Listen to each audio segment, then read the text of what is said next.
Alright, bro. So this is the video about the beef between Memphis and Atlanta. And see, a lot of y'all don't understand this. A lot of y'all wanted me to make a video to this. And this goes all the way back for decades. The 2010s to the 2000s. It's crazy. To the 1990s to the 1980s, bro. And where should I start? Let's go to the 80s. So the 80s, you had the resurgence or the emergence of gangsta Pat. And this is the late 80s, like 1988, 1990, 1989.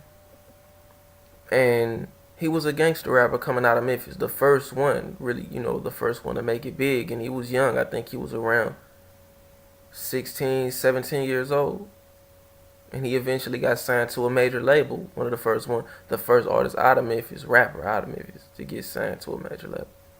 Signed with Atlantic. And he was over there in Los Angeles around Ice Cube and NWA right about the same time. He blew up around the same time NWA got known.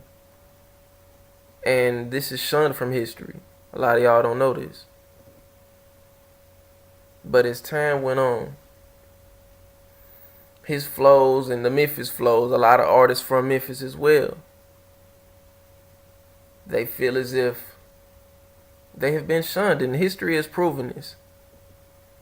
And once again, in the 1990s, this emergence of the early 1990s of 3-6 Mafia, Juicy J and all them, you know what I'm saying, and Bone Thugs, right? Bone Thugs over there in Cleveland. There's always been discrepancies about who started that triplet flow. And Memphis felt some type of way about that. There was some shots back and forth, you know what I'm saying, from 3-6, from Bone Thugs, Tommy Wright the III, a lot of individuals from Memphis. Because actually it is a Memphis flow act, and ain't nobody youngest from Cleveland using that shit. Look at Baby CEO, he's still using it. A lot of niggas from Memphis, Young and Ruthless, man, Goon Twin, all them young niggas, they still use the flow. They still able to flow like that. But as time went on, the emergence of, the whole crunk shit started. Now, crunk started in Memphis strip clubs. And as y'all know, crunk is like getting turned, hype, what y'all call lit now, you feel me? Memphis niggas still say live, you know what I'm saying? But ATL ran off with that, particularly Lil Jon. You know what I'm saying? And now he's considered the king of crunk. And he said he created it, you know what I'm saying? He was the first one to say it in a hook. All that shit. And Memphis niggas feel some type of way about that shit. And, they still in it. And as it continues on, another thing that came from Memphis, trap music. Now, you ain't gotta listen to me. You can listen to Gangsta Pat. He just said this, 2 days ago. Just went on Twitter telling you exactly, when T.I. and Gucci talking about who created trap music. T.I. said he created trap music, brought up some shit from 2003 Urban Legend, or I think trap music, or whatever. But it goes back to the fucking 90s. It goes back to damn near the 80s of Memphis saying this shit. You know what I'm saying? And once again, it's ATL stealing. So we can go to the 2010s now. I'm skipping out a lot of shit because it's a lot of street shit involved in this shit. Not gonna mention. I'm not, you know what I'm saying? He ain't doing that on him. So in the 2010s, you had Memphis still being shunned. Somebody needed to break through. 3-6 finally got their props when Hustle and Flow was made. It took Hustle and Flow, the movie being made in Memphis, for 3-6 to get some shine. What did they get for that? They got a Grammy for that, right? Yeah, they got a Grammy for that movie, the soundtrack on there. They finally got their props. They was still dropping hits at the same time. You feel me? Pop My Collar, all that shit. 3-6 was still going hard. I came out here that summer, 2005, I believe. You know what I'm saying? From LA. And them motherfuckers was rocking. But, and at that same time, Yo Gotti been grinding in Memphis as a rapper since what? The 1990s, the late 1990s, right? Am I right? Somewhere around there, bro. The nigga been rapping that long. And he had to grind himself. He had to get to the point to where he had to get on or connect with some motherfuckers that stole from the city. That, you know what I'm saying, that originated the sound that's getting overlooked from Memphis. Trap music. He had to link up with Gucci Mane. They dropped a lot of songs together. They dropped tapes together. You feel me? 2007, 2006 shit. Not 2007, 2008 shit. Feel me? And ATL once again running off with shit. And it's sad that an individual from this city, you know what I'm saying, from Memphis, gotta get with a motherfucker that stole from the city. You feel me? It's getting overlooked. Everybody is dick riding Atlanta. That's what it's all down to. Memphis has been overlooked for decades. The female rappers, Lil Chat, Gangsta Boo, they could spit. They can spit. I heard Lil Chat on Waka Flocka mixtape spitting harder than him. Spitting harder than him, nigga. Fuck you saying? I forgot which song it was. I think it's Till I Die. I'm not sure, bro. But, man, look. They sleep. They purposely slept on Memphis to promote Atlanta. Overlook the city. I see it. And they did it for a long time. They still might end up blackballing it again. And it's like I said before. Drake came in the game, right? Drake loves to make this Memphis connection now. He waited until Memphis started getting buzz on their own. Because, like I said, Yo Gotti had to grind. CM1, CM2, CM3. Bro, I was in high school, bro. The nigga nephew went to school with me. Yo Gotti nephew. He passed me CM3 in the disc format. This was like 2008. It's all like this that shit right here. And everybody was, you know what I'm saying? He drove. I ain't even finna mention, that's too much information. But what happened was he started to get a buzz. Yo Gotti started to get a buzz on his own. Like, you know what I'm saying? He had that song Mirror. He had Touchdown. He had a lot of little shit that was buzzing in the city, and it was going outside of the city. And it was being premiered on BET at 5-Star Chick, which was being played in the clubs. Nicki Minaj and Trina hop on the remix, and Gucci, right? He's all over the place. Not really, but you know, that's Nicki Minaj. That's her start of being known in the mainstream, really. That's how the urban people got to know of her.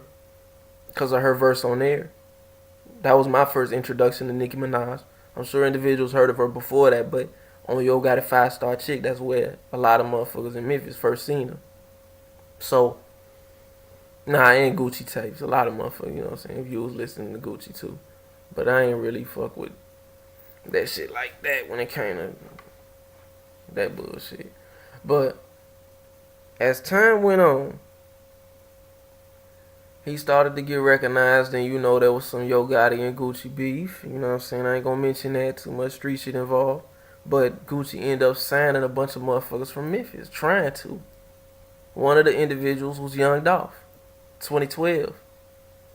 The song him and Gucci had that year was A+, remix, featuring Young Dolph song A+ featuring Gucci Mane. That's 2012. On that Blue Magic mixtape. That next year, he had dropped East Atlanta, Memphis. East Atlanta, South Memphis. With Young Dolph and Gucci, right? Gucci at the same time signed OG Boo Dirty out of Memphis. Out of Orange, man. Nah, he ain't from Orange, man. God damn it. The nigga from... God damn it, bro. Where the fuck this nigga from, man? That whole shit, where that shit started at. But, signed him. That's Yo Gotti enemy, you know what I'm saying? I ain't finna speak on that. He ain't finna speak on that. But it was just done, you know what I'm saying? So it's like, damn, that's how they getting down. So Yo Gotti started to build an empire in Memphis after that. Signed Black Youngster. Black Youngster got a buzz. Shit, before that he had Snooty Wild made a buzz, and Yo Gotti built his own buzz on his own. He had to sign with a major to do it, but you know, he got his buzz up. Start signing motherfuckers to CMG and start promoting them. He had Zilla. He had a lot of motherfuckers, you feel me? But these motherfuckers start grinding themselves. Black Youngster got his name out there. He had his own money. He became known. Moneybagg Yo got hot in the city. You know what I'm saying? But I'm going to tell y'all this. When Yo Gotti got hot in the city, like 2014 with that My Nigga, and that Everybody song, right? Really in 2011, he was hot too. He had Got Them Racks. Then before that, he had You Disqualified. He had a lot of hood bangers, you feel me? Hood classics. But in 2014, with that Rich Homie Quan collab and, you know, the YG and Young Jeezy shit, and you know what I'm saying? Wait, that's the wrong song. That's the wrong song. Everybody, you feel me? Everybody and a lot of other shit too. But his mixtapes became more known. You know what I'm saying? I can even go back to 2012. He was just like still underground with CM7, The World Is Yours. That shit, that was being dropped the same day as Gucci shit. 1017, Gucci didn't like that. Gucci just wanted a reason to beef with him.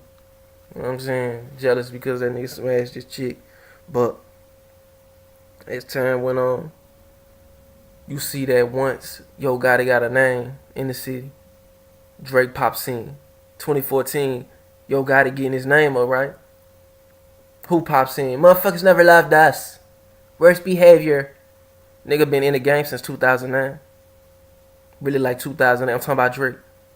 Not once did he do a video in Memphis until Memphis got a little shine. Until Memphis artists started buzzing. Now it's time to capitalize, looking ass nigga. Yeah, my dad's from here looking. I used to come out here in the summer looking. Where all this shit come out from, nigga? Where all this shit come from? Nigga, he be dick riding Atlanta to the point to where I can name a bunch of remixes that he has been participating in that have been strictly in favor of Atlanta and promoting Atlanta's culture, bro. What you want to mention? Future Tony Montana, he hopped on that. Waka Flocka Round of Applause, he hopped on that. Versace by Migos, he hopped on that. I Love McConan, Tuesday, he hopped on that. Nigga, what else can I name, bro? Y'all can name some more, bro. You know what I'm saying, bro? He waited until Memphis got a little shine and he hopped on that shit. Like, look, I'm finna get over here. Whole time before then, you was all on motherfucking Houston shit. You feel me? Trying to steal that shit.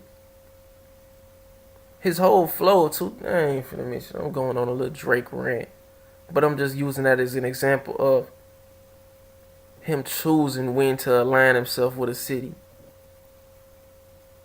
You know what I'm saying? Now once Memphis on for real, like not really on, but Black Youngster got him a buzz, start being known and being places, and you know what I'm saying? Then Moneybagg Yo being hot in the city, him signing, Young Dolph having a name, but you know motherfuckers don't really fuck with Dolph like that. Really. And then, you know what I'm saying? Alright, you got them two. Then you got Black Boy JB coming up at the same time, right? Black Boy JB got that hit. Shoot. I don't like it. I don't like it at all. But you know how it is what it is. You know what I'm saying? Make it out to see. They got some attention on them now. Y'all trying to see how they get down out here. These niggas get turned the fuck up. What you see now is the effect of motherfuckers not really fucking with Atlanta. Niggas know the history for real, for real. There's a lot of shit I didn't mention on here and that I'm not gonna mention. But just know that Lil Jon had, you know what I'm saying, was told that he wanted a person from Memphis to, you know what I'm saying, do crunk music for him. To like, you know, sign, he told somebody from a record label to gross write crunk music for him. It was an artist from Memphis. The artist that was from Memphis declined to do that. It's like, I ain't doing this shit. So what Lil Jon go do? He went and tried that shit on his own. When he did, he stole that whole shit, dropped a bunch of what y'all would call mainstream hits and classics that y'all love. And he became the quote-unquote king of crunk, stealing from Memphis. But I'm going to just name a lot of his little hits, man. Run It, Get Low, Goodies, Yeah, Cyclone, Freak a Leak, You and That, Girl Fight, Touch. Nigga, come on now, bro. All of that came from that Memphis shit. Running off with it, calling himself the king of crunk. It's nothing new. It's nothing new. Niggas stealing from trap, you know what I'm saying? Gangsta Pass straight up telling y'all, man, these folks did not take these folks is not the creators of trap music. You can go on Wikipedia, bro. Wikipedia is telling you Crunk is from Memphis. You can go to Google. I mean, like, come on now, bro. Come on, niggas know. Niggas know. So when y'all see these individuals like Cardi B, she's aligning herself with Atlanta artists. You from New York fucking city. Why you think Lil Chat gonna diss you? Because you a female rapper. You don't like black women for two. Really, that should be one. You don't like black women, dark-skinned black women. Yeah, you taking songs from... You trying to take the lane of a rapper in which was a dark-skinned black woman. Chicken head. Boy, please, whatever. It's Lil Chat. You feel me? And you on here rapping over this shit, not paying no homage. You pay homage to the black men. You know what I'm saying? Because they, you know, Juicy J and Project Pat, they brothers. But it's a whole female on that song. And it's called Chicken Head, you feel me? And she coming back. Like, come on now, bro. Disrespectful. And she aligned herself with the motherfuckers that's still from Memphis. Them Atlanta niggas. You can get on the case of the Migos, man. That sound. We the inventors of this sound. That's what they say. On his Freebase EP, he said that, you know, Drake got it from you guys, you got it from 3 6 Mafia. It sounded like he took care to word it so he didn't offend you guys, but it still seemed to rub you the wrong way. Why'd you take offense? Actually, the origin, I just seen on Instagram what origins, they looking for it in the bottom of Africa. So he can't determine the origin. So I see researchers looking for it in Africa right now. And just mentioning the Migos name as a supposed to be OG in the game, we feel like you supposed to be giving us acknowledge us or acknowledge us instead Respect of doing that. us. The first, like, we only got a song with you. You know what I'm saying?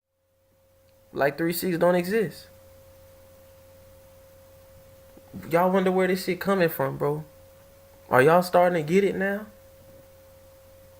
This is nothing new, man. Nothing new. So yeah, with that being said, man, I remember the hood OG Boo Dirty from now. It's Walker Holmes, man. Don't come in the comment section comment and shit, bro. Don't say too much on here, bro. We ain't talking about all that on here. But yeah, with that being said, man, I'm gone. Give me y'all comments, like, comments, dislike. Peace.